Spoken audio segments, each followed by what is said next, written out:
السلام علیکم ورحمۃ اللہ وبرکاتہ۔ آج کے دور میں عورتوں کے پردے کا مسئلہ بہت اہمیت اختیار کر رہا ہے، اور اس کے تعلق سے بہت سے کنفیوژنز ہیں جو لوگ بار بار سوال بھی کرتے ہیں کہ خاص طور پہ اس مسئلے میں کہ عورتوں کو اپنے چہرے کو ڈھانکنا چاہیے یا نہیں، فیس کور کرنا کیا اسلام میں ضروری ہے یا نہیں۔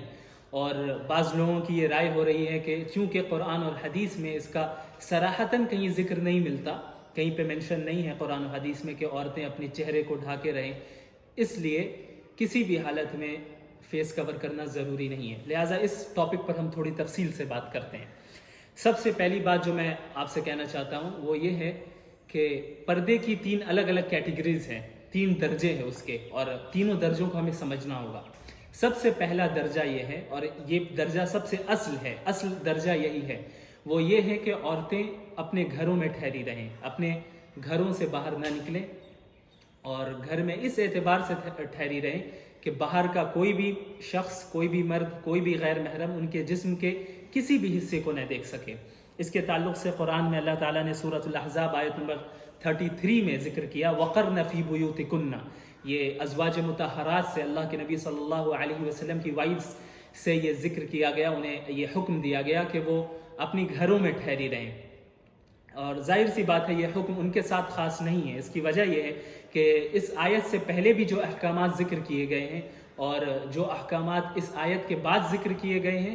تمام احکامات میں ازواج مطہرات کے ساتھ ساتھ امہات المؤمنین کے ساتھ ساتھ مسلمانوں کی تمام عورتیں بھی شامل ہیں۔ لہٰذا سب سے پہلا درجہ یہ ہے کہ وہ اپنے گھروں میں ٹھہرے رہیں۔ ایسی ہی دوسری دلیل اس کے تعلق سے یہ ہے کہ صحابہ کرام کو کہا گیا وَإِذَا سَأَلْتُمُوهُنَّ مَتَاعًا فَاسْأَلُوهُنَّ مِنْ وَرَاءِ حِجَابٍ۔ یہ سورۃ الاحزاب کی ہی آیت ہے، آیت نمبر 53، جس میں صحابہ کرام کو یہ کہا گیا کہ جب تم ازواج مطہرات سے کوئی چیز مانگو تو پردے کے پیچھے سے مانگو۔ تو اس سے معلوم ہوا کہ سب سے پہلا درجہ یہ ہے کہ وہ گھروں میں ٹھہری رہیں اور گھروں سے باہر نہ نکلیں۔ اور اب دوسرا درجہ یہ ہے کہ عورتوں کو ضرورت کی بنیاد پر، یعنی اگر انہیں کہیں باہر جانے کی ضرورت پڑے کسی اپنے طبعی ضرورت کی بنیاد پر،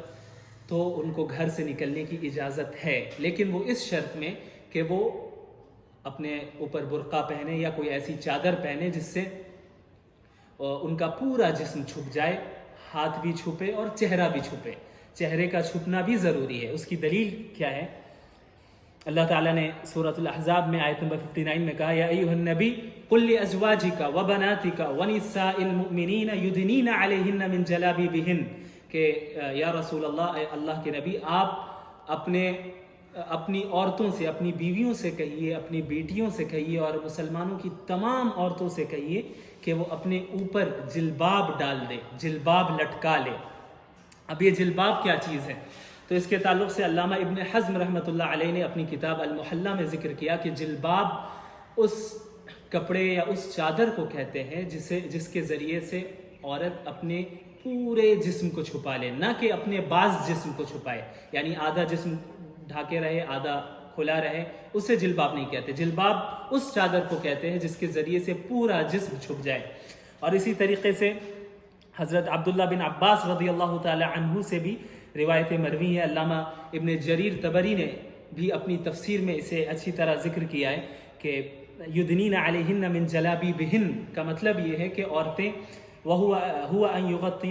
یغطین وجوہہن ورؤوسہن، کہ اپنے سر کو بھی ڈھانپے اور اپنے چہرے کو بھی ڈھانک لے۔ اور اسی طریقے سے علامہ ابن کثیر نے بھی تفسیر ابن کثیر میں اس کا ذکر کیا کہ یدنین علیہن من جلابیبہن کا مطلب ہی یہ ہے کہ اپنے چہرے کو کور کر لے۔ اسی طرح ایک اور روایت ہے جس میں محمد بن سیرین، جو بہت بڑے تابعی ہیں اور کبار تابعین میں سے گزرے ہیں، ان سے جب پوچھا گیا، ان کے اسٹوڈنٹس نے ان سے پوچھا کہ یدنین علیہن من جلابیبہن کا کیا مطلب ہے، تو انہوں نے بیان کیا کہ میں نے اپنے استاذ حضرت عبیدہ السلمانی سے اس آیت کے تعلق سے پوچھا۔ جو حضرت عبیدہ، پہلے میں بتا دینا چاہتا ہوں کہ عبیدہ السلمانی انہوں نے عہد نبوی میں ہی ایمان انہوں نے قبول کیا، لیکن اللہ کے نبی صلی اللہ علیہ وسلم کو نہ دیکھ سکے، لہٰذا حضرت عمر بن خطاب رضی اللہ تعالی عنہ کی خلافت میں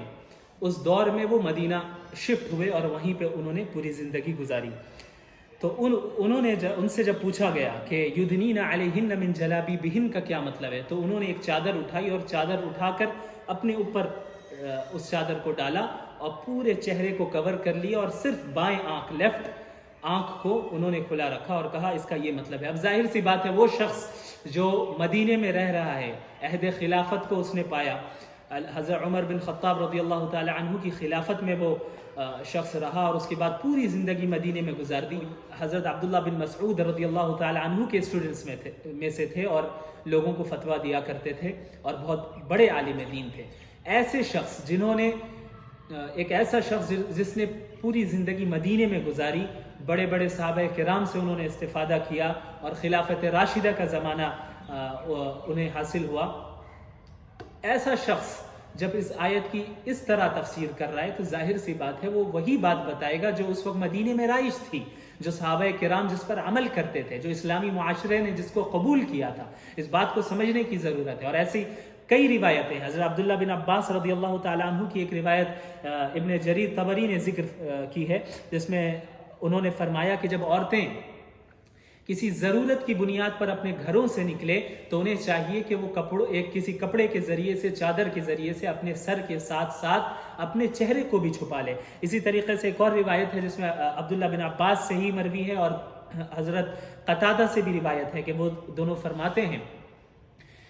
کہ عورتیں اپنے جلباب کو پیشانی میں یعنی فور ہیڈ پر یہاں تک لا کر باندھ دیں اور پھر ناک کے نیچے سے دوسرا کپڑا ہو یا اسی کپڑے کو باندھیں، یعنی دو آنکھیں اگر کھلی رہیں تو اس میں کوئی حرج نہیں. اب اگر ہم دیکھتے ہیں کہ صحابیات کا عمل کیا تھا، اس کو بھی سمجھنا چاہیے کہ صحابیات کا عمل عہد نبوی میں کیا رہا. تو میں صرف 2 روایتیں یہاں پہ ذکر کروں گا. ایسی روایتیں بہت ہیں جن سے ثابت ہوتا ہے کہ حضرات صحابیات رضی اللہ تعالی عنہم وہ اپنے چہروں کو چھپایا کرتی تھی. ایک روایت حضرت اسماء بنت ابی بکر رضی اللہ تعالی عنہما سے مروی ہے، مستدرک حاکم کی روایت ہے اور علامہ البانی نے بھی اس روایت کی تصحیح کی ہے. اس میں حضرت اسماء فرماتی ہیں کہ ہم حالت احرام میں بھی مردوں سے اپنے چہروں کو چھپایا کرتے تھے. اسی طرح ایک اور روایت ہے، مسند احمد کی روایت ہے، جس میں حضرت عائشہ رضی اللہ تعالی عنہا فرماتی ہیں کہ ہم ایک مرتبہ اللہ کے نبی صلی اللہ علیہ وسلم کے ساتھ سفر میں تھے اور حالت احرام میں تھے. کوئی سواری اگر گزرتی تھی ہمارے پاس سے تو میں کپڑے کے ذریعے سے اپنے چہرے کو چھپا لیتی تھی، اور جب وہ سواری آگے گزر جاتی تو میں اپنے چہرے کو واپس کھول لیتی.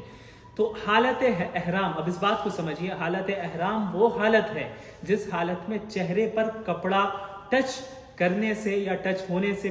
منع کیا گیا ہے اور اسے روکا گیا ہے، اسے شرعاً ناجائز قرار دیا گیا ہے کہ احرام کی حالت میں چہرے پر کپڑا لگایا جائے. ایسی حالت میں بھی صحابیات اتنا زیادہ اہتمام کرتی تھی اپنے چہرے کو چھپانے کا کہ حضرت عائشہ فرماتی ہیں کہ ہم چہرے کو چھپا لیا کرتے تھے اس اعتبار سے کہ وہ کپڑا چہرے پر ٹچ نہیں ہوتا تھا بلکہ دور رکھ کر ہی، تاکہ کوئی غیر محرم ہمارے چہرے کو نہ دیکھ لے. تو حالت احرام میں جب اتنا اہتمام تھا تو حالت احرام کے علاوہ عام حالتوں میں کتنا اہتمام ہوگا، اس بات کو سمجھنے کی ضرورت ہے. اسی طریقے سے ایک تیسرا درجہ جو ہے جس کے تعلق سے میں نے کہا تیسرا درجہ، وہ یہ ہے کہ چہرہ اور دونوں ہتھیلی اس کو کھولنے کی اجازت ہے، لیکن وہ کن بنیاد پہ وہ میں بتاتا ہوں آپ کو. دیکھیے، ستر ایک الگ چیز ہے اور حجاب ایک الگ چیز ہے. ستر تو یہ ہے کہ پورا سر ڈھکا رہے سوائے چہرے، پورا بدن ڈھکا رہے، سر بھی شامل ہے سوائے چہرے اور دونوں ہتھیلیوں کے، یعنی فتنے کا اندیشہ ہو یا نہ ہو غیر محرم کے سامنے اتنا چھپانا ضروری ہے. لیکن چہرے اور ہتھیلیوں کا چھپانا فتنے کی بنیاد پر ضروری قرار دیا گیا ہے، یعنی جہاں فتنہ نہ ہو وہاں کھولنے کی گنجائش ہے. جیسے ایک آیت میں آپ کو بتاتا ہوں، سورۃ النور آیت نمبر 60 میں اللہ تعالیٰ ارشاد فرماتے ہیں وَالْقَوَاعِدْ مِنَ النِّسَاءِ اللَّاتِي لَا يَرْجُونَ نِكَاحًا فَلَيْسَ عَلَيْهِنَّ جُنَاحٌ أَن يَضَعْنَ ثِيَابَهُنَّ. اس آیت میں اللہ تعالیٰ نے ان بوڑھی عورتوں کو اس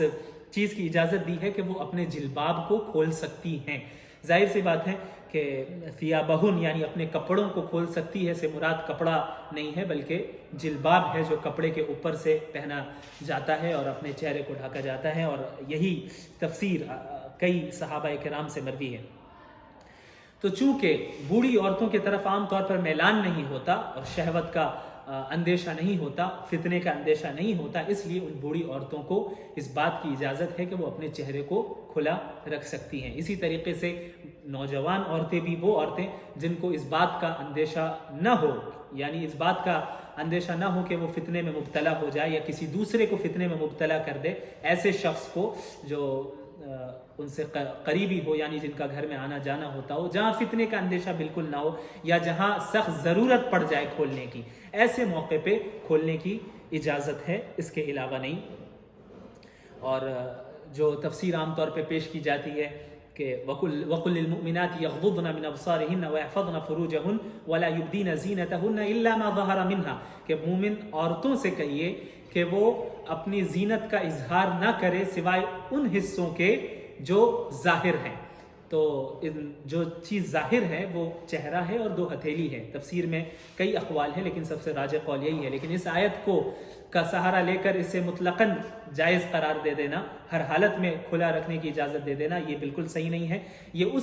اس آیت کو اسی پس منظر میں لینا ہوگا کہ جہاں پر فتنے کا اندیشہ نہ ہو اور جہاں پہ سخت ضرورت ہو، ایسے موقع پر اسے کھولنے کی اجازت ہوگی۔ لہٰذا اس بات کو اچھی طرح سمجھ لیجئے، جو میں اپنی پوری اس کنورسیشن کا ایک خلاصہ بتا رہا ہوں وہ یہ ہے کہ اصل تو یہ ہے کہ عورتیں اپنے گھروں میں ٹھہری رہیں، گھروں سے اسی وقت باہر نکلیں جب انہیں سخت ضرورت ہو، اس وقت باہر نکلیں، اور اس حالت میں نکلنا ہے کہ وہ پورے جسم کو چھپائے رکھیں، ہاتھ کو چھپائے، پیر کو چھپائیں اور اپنے چہروں کو بھی چھپائیں۔ جس طریقے سے میں نے روایتیں آپ کے سامنے بیان کی، صحابیات کا جو عمل تھا اسے بیان کیا، تفسیر کا حوالہ دیا، اس اعتبار سے کریں۔ اور جہاں فتنے کا اندیشہ نہ ہو یا بہت زیادہ سخت ضرورت ہو، جہاں چہرہ کھولنے کے علاوہ اور کوئی آپشن ہی نہ ہو، وہاں پہ کھولنے کی اجازت ہے۔ لہٰذا قرآن و حدیث کو ہمیں اس طریقے سے سمجھنا ہے جیسے ہمارے صحابہ کرام نے سمجھا، جیسے تابعین نے سمجھا، جیسے سلف صالحین نے سمجھا۔ اگر ہم محض اپنی عقل ہی دوڑاتے رہیں، اپنے اعتبار سے عقل کو آزاد چھوڑ دینا قرآن و حدیث کے سمجھنے میں، یہ کسی طرح درست نہیں ہے۔ تو ضرورت کی بنیاد پر کھولا جا سکتا ہے، اور اس کی کئی مثالیں ہیں، جیسے آپ پاسپورٹ وغیرہ بناتے ہیں یا آپ کو کئی آئی ڈی پروف کے لیے آپ اپنی آئی ڈی بنانی پڑتی ہے، یا اور دیگر جیسے کہیں کورٹ میں آپ کو گواہی دینی ہے تو وہاں پہ آپ کو چہرہ کھولنا ہوگا۔ ایسے کئی مثالیں ہیں، میں نے اگزامپل کے طور پہ 2-3 آپ کے سامنے پیش کی۔